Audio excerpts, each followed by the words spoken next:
이번 또 한 주간 날이 많이 춥다고 합니다. 건강히 유의하시고요. 하지만 오늘도 또 주일에 하나님의 가족들 우리가 함께 모였습니다. 우리 전우좌우로 축복하면서 인사하도록 하겠습니다. 축복합니다. 네, 잘 나오셨습니다. 네, 은혜 받으십시다. 네, 복을 받으시려면은요. 네, 아멘. 오늘도 우리 예배가 복된 예배가 된 줄로 믿습니다. 말씀과 기도가 회복되는 한 해가 되기 위해서 우리가 계속해서 말씀을 나누고 있습니다. 특별히 말씀과 기도가 예배 안에서 하나가 된다. 이 예배와 관련해서 우리 시편 120편부터 시작되는 15편의 성전에 올라가는 예루살렘 순례자들의 노래를 우리가 살펴보고 있습니다. 왜냐하면 이 시편들을 통해서 우리가 예배에 대한 우리의 신앙생활, 우리의 예배 생활에 탁월한 통찰력을 주고 있기 때문입니다. 예배자로서 어떻게 예배하기 위해 올라와야 할지, 우리의 예배가 추구해야 할 목표가 무엇인가, 또 나아가서 예배자가 이 세상을 어떻게 살아가야 할지를 생각하게 합니다. 15편의 성전에 올라가는 노래를 살펴보면서 우리가 유념해야 될 한 가지 중요한 단어가 있다라고 말씀을 드렸습니다. 그 단어는 시온이라는 단어였고, 이 시온이라는 이 단어가 왜 우리가 유념해서 살펴보아야 될 중요한 단어이냐? 시온은 창조주 하나님으로 말미암아 이스라엘의 축복과 구원이 담긴 장소이기 때문입니다. 그러기에 올라가야 할 곳이고, 그래서 시온은 하나님의 축복에 대한 신뢰가 있고 경외가 있는 곳입니다. 그래서 비록 순례자들이 위험천만한 순례의 길을 걸어야 했지만 그 시온을 그리워하면서 순례의 길을 떠날 수 있었던 것입니다. 시편 120편은 순례자가 외롭고 고립되고 적대적이고 잔인한 무서운 세상 속에 살아간다 할지라도 모든 상황과 환경 속에서 화평을 지키고 화평을 이루고 성취하는 화평의 사람으로 살아가면서 하나님의 통치를 드러내는 예배자가 되어야 된다라고 살펴보았고, 121편은 순례자가 순례의 길뿐만 아니라 순례의 길을 끝내고 일상으로 돌아갔다가 다시 순례의 길에 올라설 때까지 천지를 지으신 하나님에게 도움과 보호, 그리고 순례의 길을 걸을 수 있는 쉼을 구해야 된다라는 말씀을 살펴보았습니다. 자, 오늘 본문 우리가 좀 이렇게 오늘 본문은 읽어가면 조금 더 재미있게 읽을 수 있고, 우리가 어떤 자리에 서 있을 때 어떤 생각을 해야 되는지 그런 관점에서 읽을 수 있는 도움이 된다고 생각합니다. 그래서 오늘 본문은 순례자가 위치하고 있는 장소가 어떻게 변화가 되고 있는지 우리가 좀 생각하고 의식하면서 함께 살펴보고자 합니다. 1절은 순례자가 순례의 길을 떠나기 전 상황을 이야기하고 있습니다. 이스라엘은 1년에 3번 성전에 올라가는 순례의 길을 떠나야 했습니다. 이 순례는 하나님이 명령하신 것이죠. 신명기 16장 16절에 보면 너희 가운데 모든 남자는 1년에 3번 곧 무교절과 칠칠절과 초막절에 네 하나님 여호와께서 택하신 곳에서 여호와를 배웁되 빈손으로 여호와를 배웁지 말라라면서 무교절, 칠칠절, 초막절에는 반드시 성전에 올라와서 하나님의 얼굴을 보아야 한다라고 하였습니다. 어느 절기인지는 모르겠습니다. 그러나 이 순례의 기간이 찾아왔습니다. 순례의 대상자들이 서로를 초대하면서 이야기합니다. 우리 여호와의 집에 올라가자. 우리 여호와의 집에 올라가자. 이 초대에 순례자 중 하나였던 시인이 기뻐합니다. 우리가 마치 설 명절, 추석 명절이 되면 주변의 사람들과 함께 이번 명절에 고향집에 가야지, 나 고향집에 갈 거야, 꼭 가야지 라고 하면서 이야기할 때 가지고 있는 그런 설렘, 고향에 대한 그리움, 기대, 이런 것들이 있는 것과 마찬가지입니다. 순례를 앞둔 공동체가 한 마음과 한 뜻을 가지고 기뻐하면서 여호와의 집에 올라가자, 우리 여호와의 집에 올라가자 라고 하고 있습니다. 그리고 순례의 기간이 되어서 고향집을 떠납니다. 순례의 길은 쉽지 않은 길이죠. 시편 120편이 말하는 것처럼 그 길은 외롭기도 하고 고립되기도 하고 적대적이기도 하고 잔인한 길입니다. 그래서 시편 121편에 이렇게 이야기합니다. 천지를 지으신 하나님의 도움과 보호를 구해야만 한다. 그 시간을 다 보내고 순례자가 2절에 예루살렘 성문 안에 도착합니다. 순례자의 눈에 비친 예루살렘의 성문 안은 3절에 이렇게 기록합니다. 잘 짜여진 성읍과 같이 건설되었다. 이 말이 무슨 말이냐면 완벽하다, 조화롭다, 그만큼 아름답다라는 의미입니다. 튼튼한 성벽과 그 안에 건축된 다양한 건물들이 아름답게 조화를 이루면서 그 아름다움을 뽐내고 있는 것입니다. 그리고 그 안에 깃들인 역사와 전통을 이 순례자가 회상하면서 저 미래로 활짝 열려 있는 예루살렘을 보고 있습니다. 그래서 순례자는 이 예루살렘을 2인칭 인칭 대명사죠. 너 예루살렘은 사람이 아니잖아요. 그죠? 예루살렘 성은 사람이 아니잖아요. 건물이잖아요. 우리가 건물을 일반적으로 지칭할 때 이것 저것 이렇게 말하지 너 그 이렇게 표현하지 않아요. 근데 너라고 이야기하면서까지 예루살렘을 인격화합니다. 나와 너, 너와 나. 예루살렘 순례자에게는 이 예루살렘 성이 자기 자신의 사랑의 대상이 되는 것입니다. 애정의 대상이 된 것입니다. 그래서 예루살렘 성문 안에 들어서면서 예루살렘에 대한 벅찬 감격이 끌어올랐던 것이죠. 그래서 잘 짜여진 성읍과 같이 건설되었다. 너무나 아름답다. 너무나 조화롭다. 라고 말할 수 있었던 것입니다. 이처럼 순례자에게 예루살렘은 더 이상 물질적인, 물리적인 공간이 아니었습니다. 그곳은 순례자에게 영감, 즉 최고의 깨달음을 안겨주는 영적인 공간, 하나님의 임재 장소가 된 것입니다. 그리고 그 성문 안에서 이스라엘의 순례 공동체를 보고 있습니다. 이들 역시 그들의 전례를 따라서 순례의 길을 떠나온 이스라엘의 12지파였습니다. 북쪽에서, 남쪽에서, 동쪽에서, 서쪽에서 하나님의 명령을 따라 각 방향에서 개체적으로 하나하나의 개체성을 가지고 또 하나하나의 개체성을 가졌다라는 건 특수성을 가지고 있겠죠. 그 특수성은 또 다양성을 이야기할 거예요. 개체성, 특수성, 다양성 이런 것들을 가지고 순례의 길을 떠나서 예루살렘 성을 찾아온 이스라엘의 12지파 순례 공동체입니다. 그러나 아무리 개체성, 특수성, 다양성을 가지고 예루살렘 성을 찾아왔다 할지라도 그들은 이스라엘의 12지파일 뿐만 아니라 그것을 초월해서 영적으로 하나의 하나님의 백성들이었습니다. 그래서 4절에 보면 지파들 곧 누구의 지파라고요? 여호와의 지파들이라고 하였습니다. 다양한 방향에서 흩어져 살아간다 할지라도 이 예루살렘에서만큼만은 그들이 누구의 지파예요?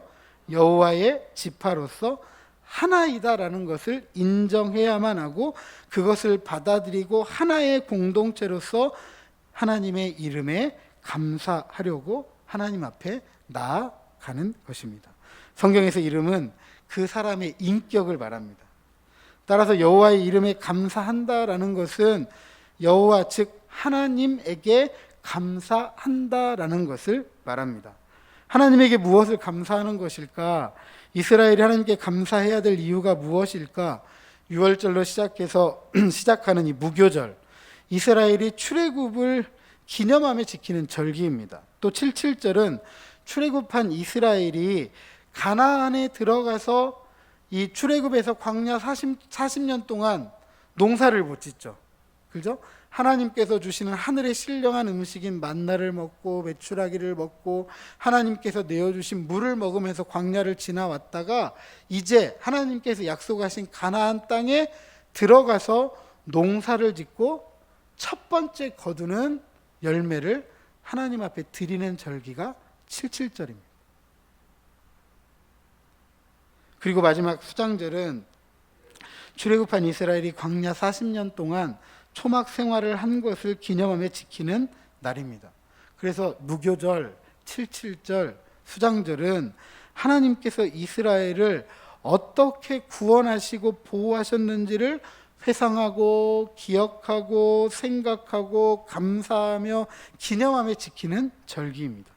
그리고 이 하나님께서 복을 주시고 복을 주실 것을 믿음으로 바라보며 하나님의 집에 올라오는, 하나님의 얼굴을 보기 위해 올라오는 그런 절기입니다. 따라서 이 순례의 절기는 기쁨의 축제이고 이스라엘 12지파의 영적 정체성을 하나 되게 하는 신앙이자 하나님께 대한 헌신을 결단하는 기회입니다. 그래서 여호와의 지파로서 이스라엘의 12지파, 즉 하나님의 백성들은 성전에 올라가기 위해서 순례의 길을 떠날 수밖에 없는 것입니다.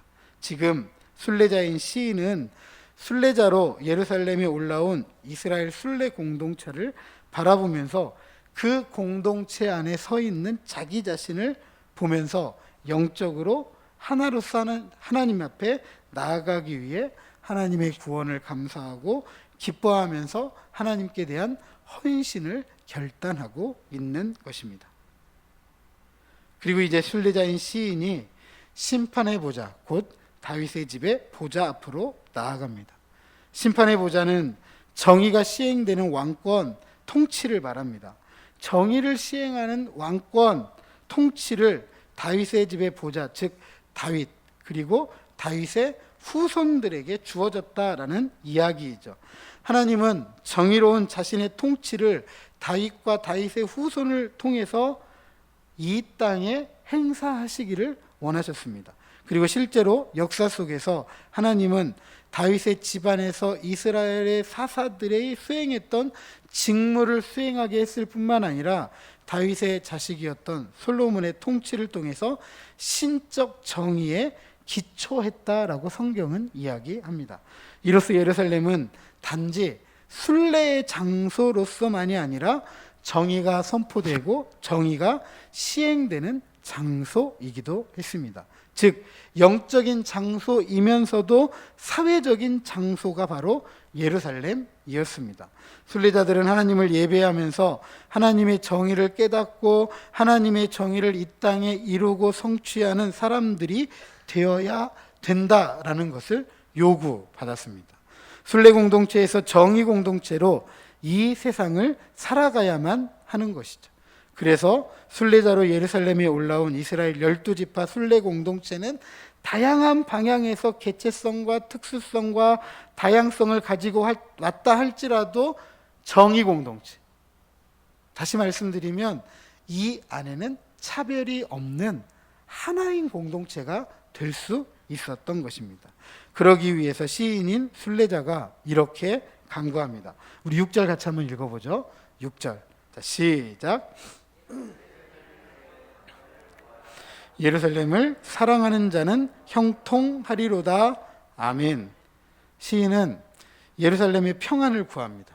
예루살렘은 영적, 신앙적 구심점이기도 하지만 예루살렘은 정의의 중심이기도 합니다. 아무도 차별이 없이 행복하기 위해서 꼭 필요한 것이 뭐냐 하면 평안입니다. 오늘날 우리 사회가 참 혼란스럽잖아요. 그렇죠? 왜 혼란스럽죠? 왜 혼란스럽죠?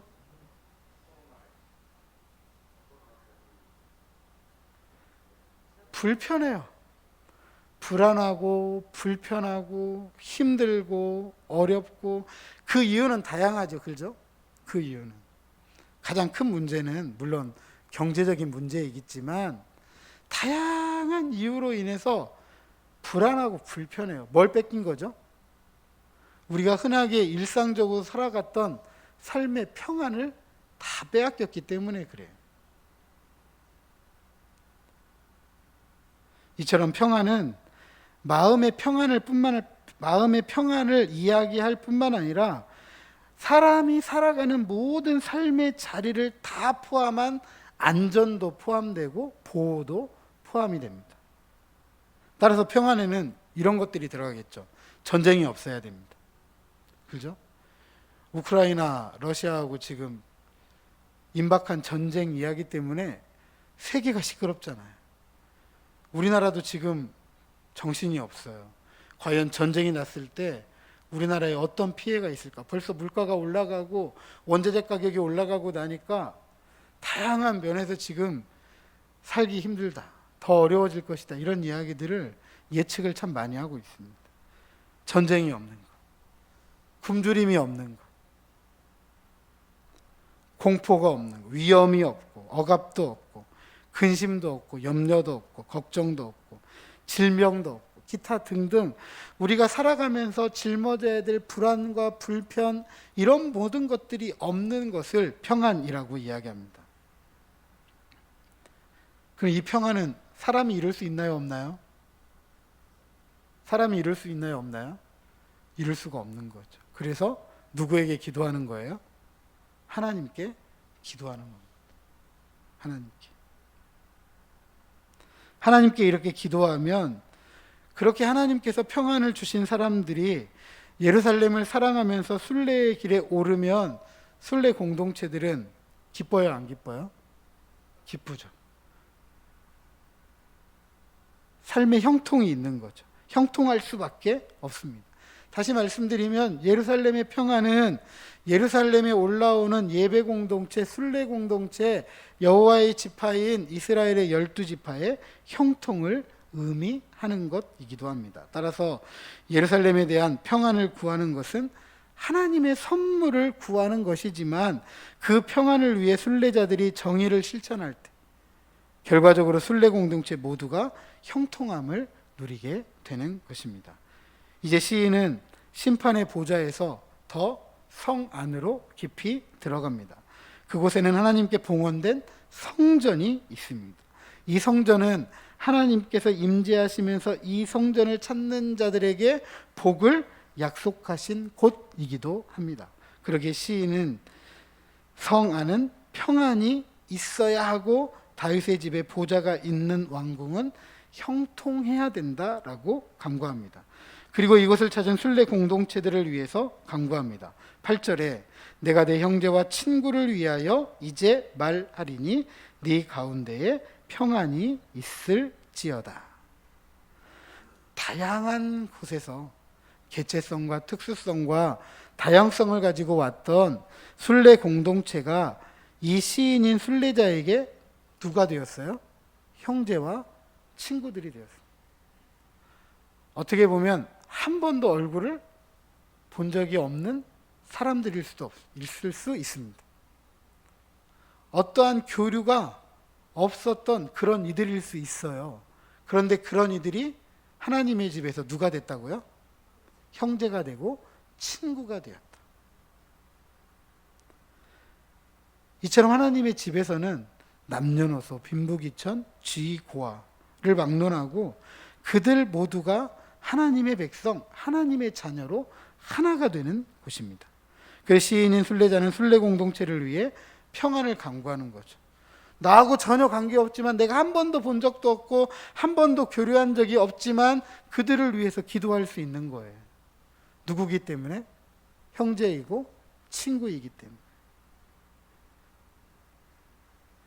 앞서 이야기한 것처럼 이 평안은 누가 주시는 거예요?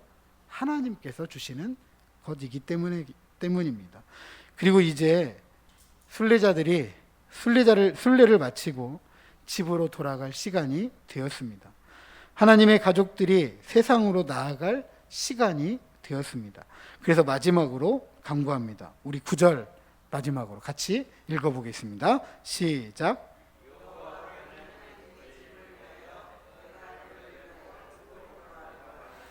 두 가지를 위해서 기도합니다.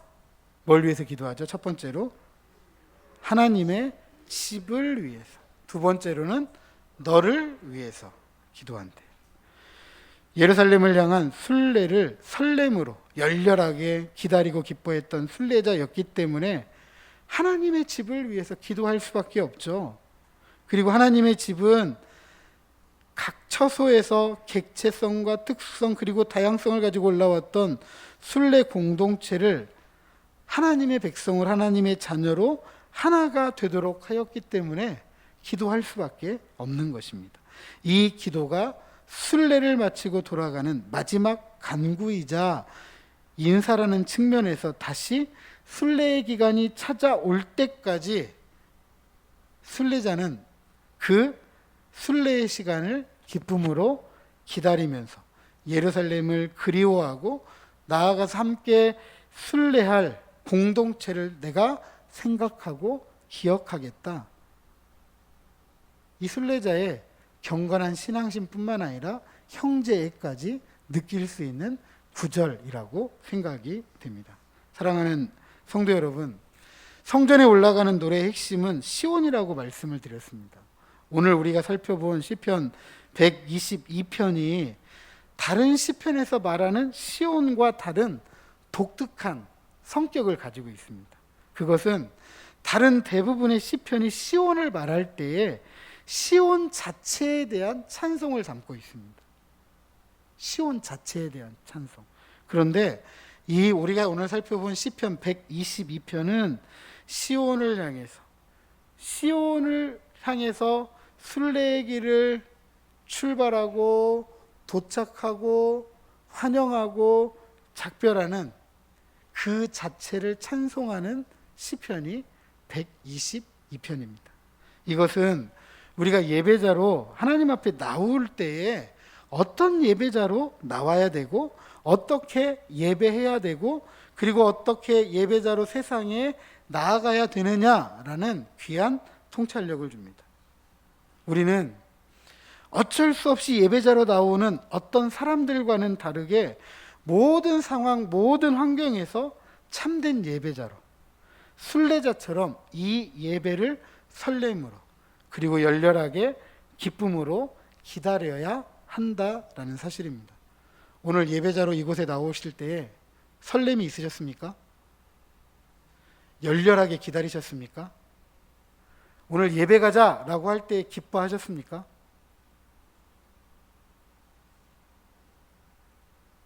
우리가 왜 예배자로 이곳에 올라올 때 이처럼 설렘을 가지고 열렬하게 기뻐하고 그리워하며 나와야 되느냐?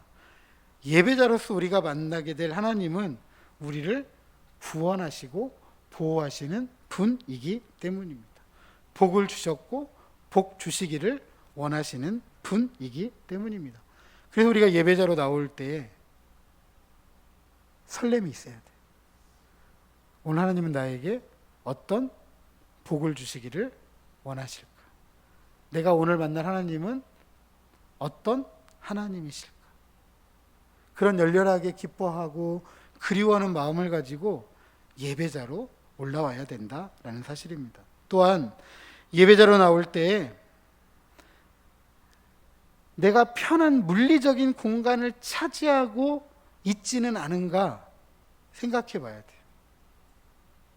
그냥 내가 이 자리에 앉으면 편하니까, 저 자리에 앉으면 좋으니까, 우리 그런 자리 찾기 위해서 이 자리 나오는 거 아니잖아요. 그렇죠? 우리가 예배자로 이 자리에 나온다는 것은 하나님의 임재 안으로 나아간다라는 사실입니다. 하나님을 만나고 하나님과 함께 살기 위해서 하나님 앞에 나아가기 위해 예배자로 이 자리에 나오는 거예요. 바로 그 자리가 하나님을 귀로만 듣는 자리가 아니라 눈으로 보고 손으로 붙잡는 자리, 최고의 깨달음이 있는, 영감이 있는 자리이기 때문입니다. 그 예배자로 나올 때 하나님의 임재를 기대하면서 나오셔야 돼요. 하나님을 내가 만나고자 하는 소망, 귀로만 듣는 게 아니라 눈으로 보고 손으로 붙잡고자 하는 마음을 가지고 이 예배의 자리에 나와야 된다라는 사실입니다. 또 나아가서 우리는 예배자로 올라오는 하나님의 백성들을 돌아볼 수 있어야 돼요. 오늘 이 자리에 함께한 우리 모두가 하나님의 구원과 하나님의 보호를 감사하기 위해서 예배자로 하나님 앞에 나온 예배 공동체이기 때문입니다. 우리는 하나님 안에서 그리고 하나님의 집에서 하나님의 자녀, 하나님의 백성으로 하나가 되었습니다. 예배자로서 나는 이 예배 공동체 안에서 하나예요. 하나. 우리는 그렇게 함께 예배하면서 하나님 앞에 나아갑니다. 물론 우리 한 사람의 예배를 하나님께서 받으시지만 오늘 우리가 함께 모여 예배하는 이 예배를 하나님께서 받으신다라는 사실입니다.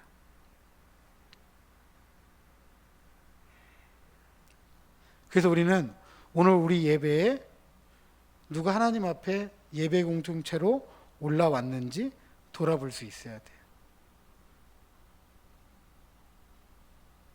어떻게 지냈는지, 어떻게 살아왔는지, 어떤 일들은 없었는지, 어떤 어려움 없었는지, 또 나오지 못한 이들은 왜 함께하지 못했는지, 큰 문제는 없는지, 단지 그냥 나 하나의 예배를 위해 나오는 게 아니라 우리의 예배를 위해서 함께 돌아볼 수 있어야 된다라는 사실입니다.